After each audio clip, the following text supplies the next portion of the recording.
I view the band as a force multiplier for CNE, CNA, and 6th Fleet.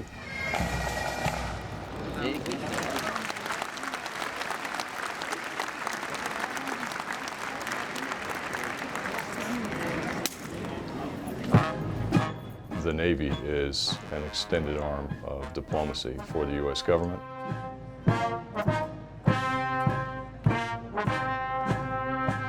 There's one thing we can all agree on, and that's people's love of music.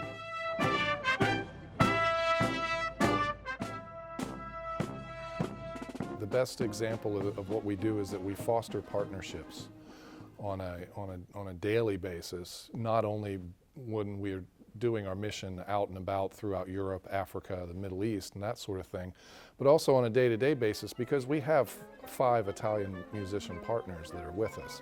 So we're incorporating them into the things that we do, building the NATO partnerships as well as fostering the partnerships between U.S. and other countries. As a force multiplier, a lot of times the band is used as a diplomatic tool in cases of getting into places where maybe, they don't necessarily want a huge military presence.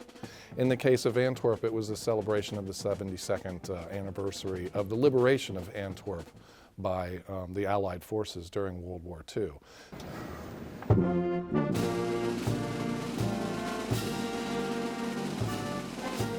We go places that ships can't. We can engage with people throughout the theater, anywhere in the world, and have a very direct level of engagement with them. We can play concerts, we can play performances in schools, performances in orphanages, performances at military ceremonies. And we've had several events over the past couple of years where the band has just been a force multiplier for what we've been doing. And the opening ceremony for Obangami Express in Senegal in 2016 comes to mind. Both the U.S. Navy Band and the Senegalese Band played together at the opening ceremony.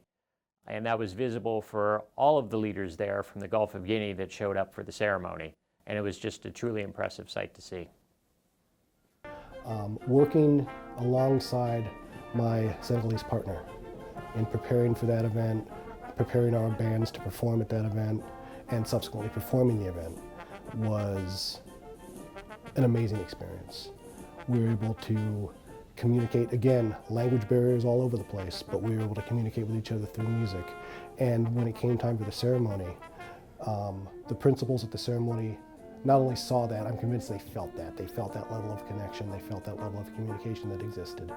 And I think it makes all the difference.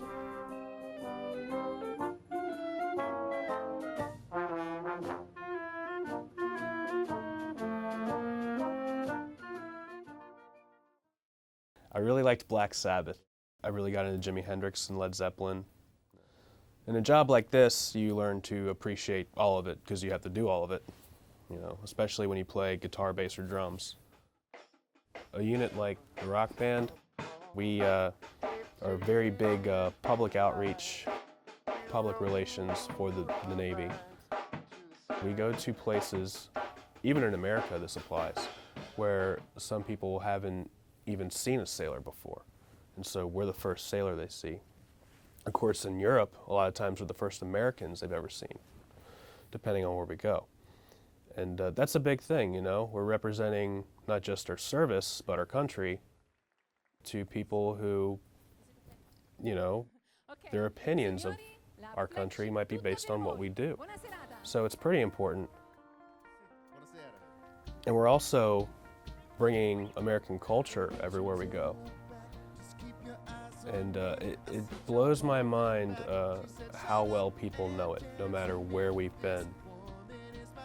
The top 40 tunes in America right now, it's all over Europe. It's pretty amazing. I had a guitar teacher who was a former Navy musician. So he was a very important influence in my playing.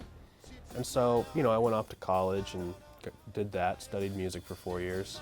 And it was always in the back of my mind, well, this is an option, and I actually got in contact with him and talked to him about it.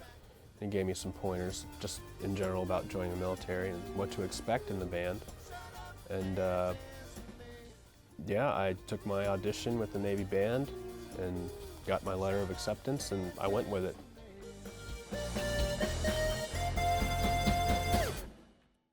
At flagship shows, we generally try to cover things from the 60s and 70s all the way up to today. So whether we're playing a Bruno Mars tune or an Eagles tune, or we're playing at a Navy ball, an Air Force ball, a Marine Corps ball, and trying to zero in on more recent dance tunes if we have a younger crowd or a slightly more mature demographic and they would rather hear songs from the 60s, 70s, early 80s. We try to look ahead to the gigs coming up and plan our shows around the people that are going to be in attendance, and hopefully our audience really appreciates that and enjoys the show and the dance when that's the case. Usually we have a relatively good idea when we talk to our sponsor, whoever the point of contact is at the venue site, what kind of audience we're going to have, whether it's an older crowd, a younger crowd, kids at an elementary school, high school, and we'll plan set lists around that.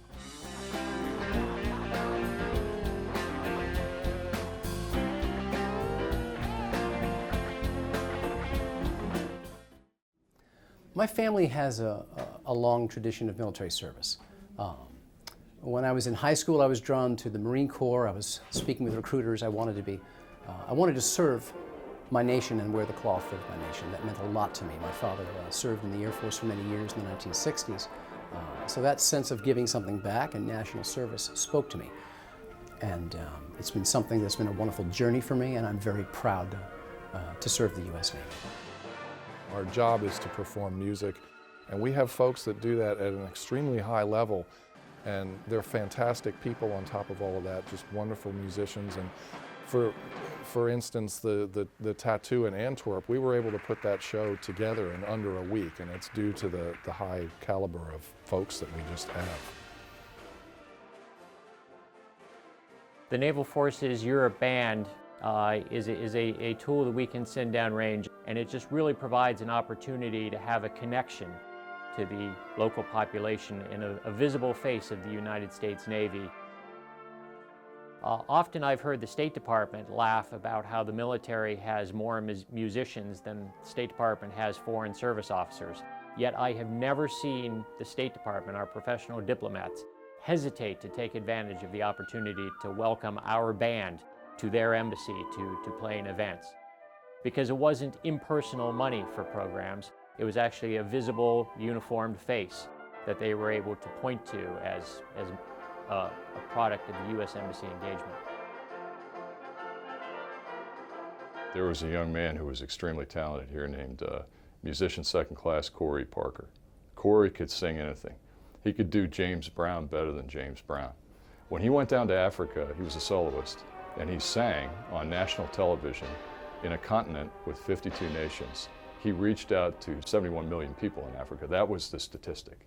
And so when you have that kind of reach, and you show that Americans care enough to come down and provide entertainment, and will sing songs that are native African songs, as well as American songs, which are very popular, it forms a bond between us.